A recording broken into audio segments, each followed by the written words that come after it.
Hello everyone, today we're at the Tank Museum at Bovington, specifically in the Vehicle Conservation Center, and we look at the Black Prince, so an upgraded Churchill, so a bigger one with the 17-pounder gun.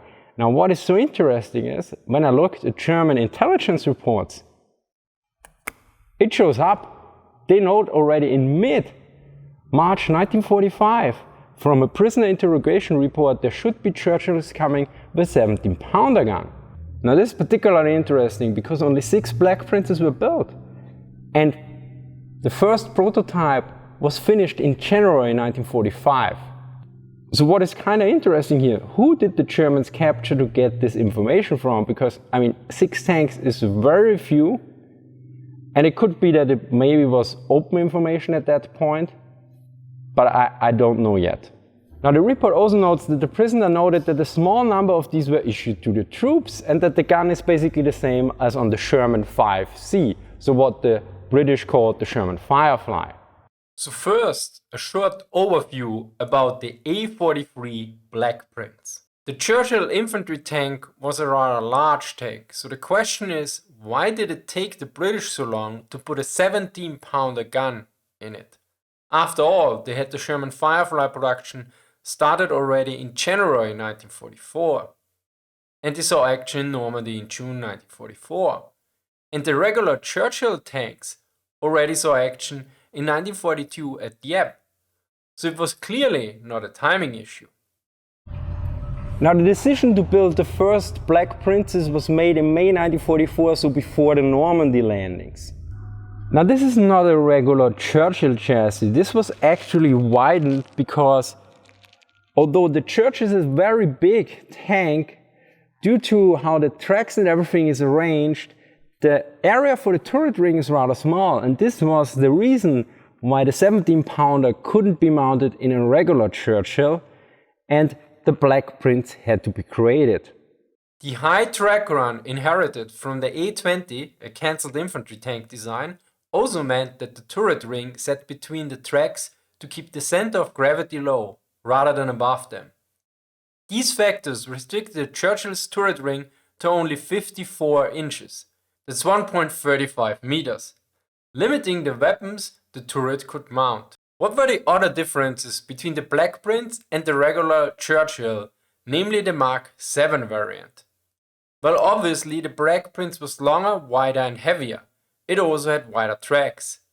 But when it came to armor, it was the same, 152mm in the front as the Churchill Mark 7. One minor difference was that the front portion of the track frame was sloped, according to David Fletcher, to give the driver a better view, although he's not sure if that had worked out. Probably the biggest issue was it had the same Bedford twin-six 350 horsepower engine, with a combat weight of 50.8 metric tons. As such, it gave the Black Prince a power-to-weight ratio of 6.9 horsepower per metric ton. To put this in context, the Tiger I had 10.5, the Panther 13.4, and the heaviest mass-produced armored German fighting vehicle of World War II, the Jagdtiger, had 8. Considering the British combat deck, which also had a 17-pounder gun and high mobility, was fielded in March 1945 and a few already in December 1944, it is not surprising that the Black Prince was a dead end. In total, about 1,200 Comets were built in World War II, whereas about 2,100 German Fireflies were built. So there was clearly not a lack of tanks with a 17-pounder gun at this point. Yes, the Black Prince would have had strong armor, but not stronger than the Churchill 7, but being even slower. So let us look at the German report. It was issued by the OKH, the Army High Command, the Department for Training, and here in Section 4 Panzerjäger, so the tank destroyer arm. It is titled Notiz über neue Feindwaffen, Notice about new enemy weapons. The report covers 3 countries, in the following order: the Soviet Union, which was called Russland, Russia, the United Kingdom, which was called England, and finally the United States of America, which was called USA, with a period after each letter. The report is dated to the 12th March 1945, so this was shortly before the beginning of the Vienna offensive and the Battle of the Rhine Bridge at Remagen on the Western Front was ongoing.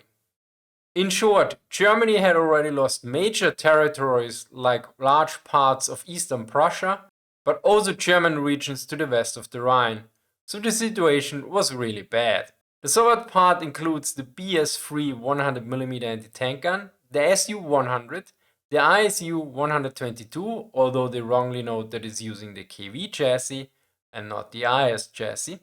For the Americans, it is the T-26 Pershing, although with the name Jackson and also Challenger, yet that last one was crossed out. For the British, it includes the Black Prince and bridge-laying tanks based on the Matilda, Valentine and Coventry chassis. Additionally, there are two drawings provided that look like a Coventry bridge layer, which pretty much seems to be a drawn copy of this photograph, although without the people and buildings.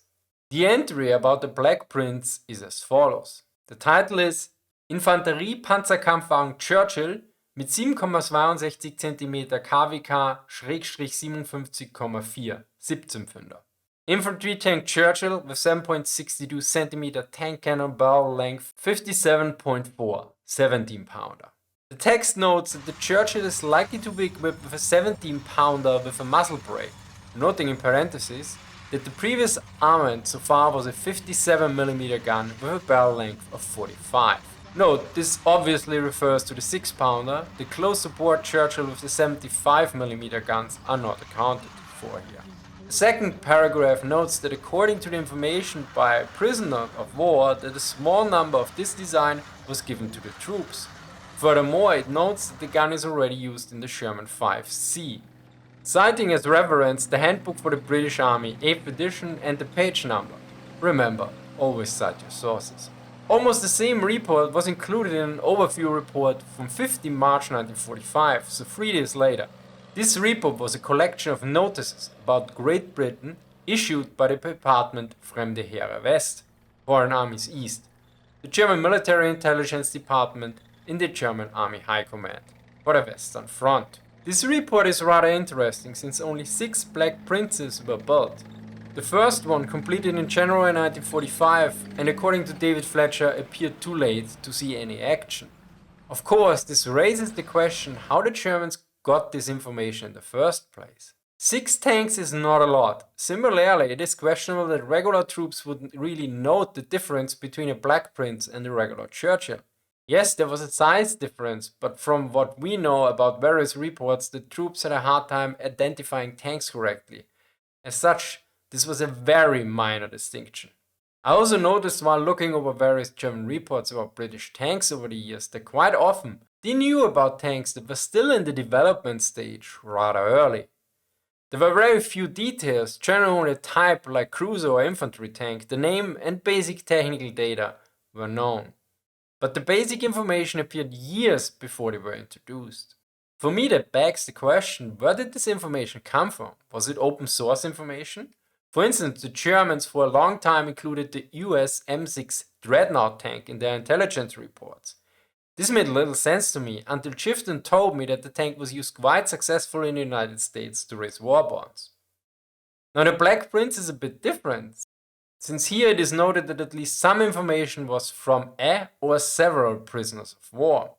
Yet at this stage of the war, who could be captured from the British that would know that such a tank and such a small number would be delivered to the troops? As such, I wonder if this was maybe information deliberately provided to the Germans to distract them from more vital information. Note that this is pure speculation since I have no idea how British intelligence, or better, counterintelligence, worked. Of course, maybe it was just an extremely weird coincidence that someone with special knowledge was captured, or that the news about the Black Prince spread like wildfire among British troops and thus was well known to many soldiers. Anyway, if someone of you knows more, let me know in the comment section. Big thank you to the Tank Museum at Bovington for inviting me. Thank you to my supporters on Patreon and subscribers for making trips like this possible. As always, thank you for watching and see you next time.